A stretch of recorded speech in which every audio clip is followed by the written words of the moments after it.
अस्सलाम वालेकुम। डिस्कशन का आगाज़ करने से पहले आई होप आप लोग ठीक होंगे, फिटफाट होंगे, खैरियत से होंगे। आज की हम इस वीडियो में बात करने वाले हैं पीएसएल के हवाले से कि पीएसएल का मेला पाकिस्तान के अंदर सजने वाला है। बड़े बड़े खिलाड़ी ड्राफ्टिंग के अंदर शामिल हो रहे हैं। बड़े बड़े खिलाड़ी अब पीएसएल के अंदर हमें खेलते हुए दिखाई देंगे।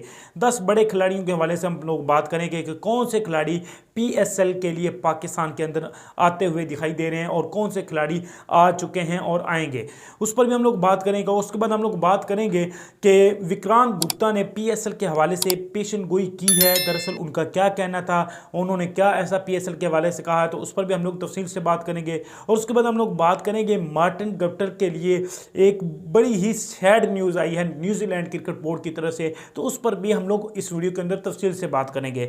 तो इससे पहले अगर आप लोग हमारे चैनल पर नए हैं तो जल्दी से हमारी वीडियो को लाइक और चैनल को सब्सक्राइब कर दें।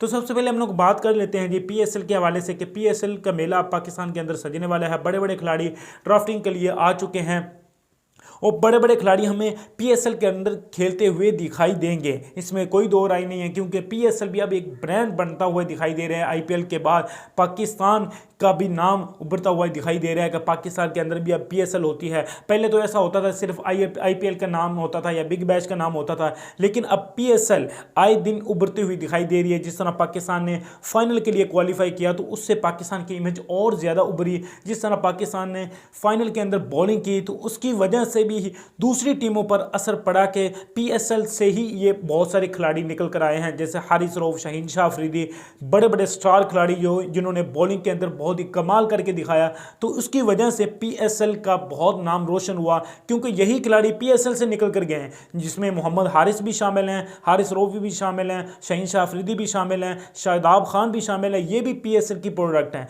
तो पीएसएल के प्रोडक्ट जो है वो पाकिस्तान की तरफ से वर्ल्ड कप के अंदर अपना हाथ दिखा चुकी है, अपना खेल दिखा चुकी है, जिसकी वजह से बहुत सारी टीमों को अब आंखें खुल चुकी हैं कि पीएसएल भी एक बड़ा नाम बनता हुआ दिखाई दे रहा है। तो जिसकी बदौलत अब बड़े बड़े खिलाड़ी, बड़े बड़े बोर्ड, जिसमें इंग्लैंड हो गया, जिसमें न्यूजीलैंड हो गया, जिसमें इंडिया हो गया, उनको भी अब समझ आनी शुरू हो गई है कि पीएसएल भी अब आईपीएल की तरह एक उभरता हुआ प्लेटफॉर्म दिखाई दे रहा है, जहां से उभरते हुए खिलाड़ी भी आते हैं और नए नए जो नौजवान भी आते हैं। तो जिसकी वजह से अब बहुत सारे खिलाड़ी ड्राफ्टिंग के लिए आ रहे हैं। अब कौन कौन से खिलाड़ी हमें पीएसएल के अंदर खेलते हुए दिखाई देंगे और कौन से आ चुके हैं, उस पर हम थोड़ी सी बात कर लेते हैं। तो सबसे पहले मैं आप लोगों को बताता चलूँ कि मार्टिन गप्टिल, एलेक्स हेल्स हमें खेलते हुए दिखाई देंगे। उसके बाद रेसी टोपले, ये इंग्लैंड के हैं, ये भी हमें खेलते हुए दिखाई देंगे। उसके बाद वेन पार्नर भी हमें खेलते हुए दिखाई देंगे। उसके बाद डसन शनाका भी हमें खेलते हुए दिखाई देंगे। उसके बाद लोंगी, ये भी हमें साउथ अफ्रीका के, जिन्होंने इंडिया की बैटिंग लाइन को तहस नहस किया, वो भी हमें खेलते हुए दिखाई देंगे, लोंगी एनगिडी। उसके बाद आ जाते हैं डॉसन भी हमें खेलते हुए दिखाई देंगे। उसके बाद टॉम करन, ये दोनों इंग्लैंड के खिलाड़ी हैं, ये भी हमें खेलते हुए दिखाई देंगे पीएसएल के अंदर। उसके बाद आदिल रशीद, ये भी हमें पीएसएल के अंदर खेलते हुए दिखाई देंगे। उसके बाद निकोलस पोरन और उसके बाद जेमी नेशन, ये न्यूजीलैंड की तरफ से खेलते हैं, ये भी पाकिस्तान की तरफ से पीएसएल खेलते हुए दिखाई देंगे। और उसके बाद आ गया इवन लॉयसन, ये भी हमें खेलते हुए दिखाई देंगे। उसके बाद अरुण फिंच, ऑस्ट्रेलिया के साबिक कैप्टन, जिन्होंने अभी कैप्टनसी से रिटायरमेंट का ऐलान किया है, ये भी पीएसएल के अंदर खेलते हुए दिखाई देंगे। तो ये बहुत बड़े खिलाड़ी, अब ये जितने भी बोर्ड हैं, खासतौर पर जितने भी लीग के ओनर हैं, उनके पास बहुत ही सुनहरी मौका है, वो किसी भी खिलाड़ी को ले सकते हैं, क्योंकि फॉरनर बड़े बड़े खिलाड़ी अब पीएसएल के अंदर आते हुए दिखाई दे रहे हैं। और कुछ अभी तक कुछ का नाम अभी तक रिलीज़ नहीं किया गया। जैसे ही किसी का नाम रिलीज़ किया जाएगा तो हम आप लोगों को वीडियोज़ के अंदर बताते जाएंगे, नेक्स्ट वाली वीडियोज़ के अंदर। उसके बाद हम लोग बात करते हैं जी विक्रांत गुप्ता ने पीएसएल के हवाले से एक बड़ी पेशन गोई की है, उस पर हम थोड़ी सी बात कर लेते हैं। विक्रांत गुप्ता का ये कहना था कि पहले तो हम ये समझते थे कि सिर्फ आईपीएल ही है, आईपीएल के अंदर ही बड़े बड़े क्रिकेटर खेलने आते हैं, लेकिन अब उनका ये कहना था कि नहीं, पीएसएल अब एक बड़ा ब्रांड और बड़ी प्रोडक्ट बन रही है।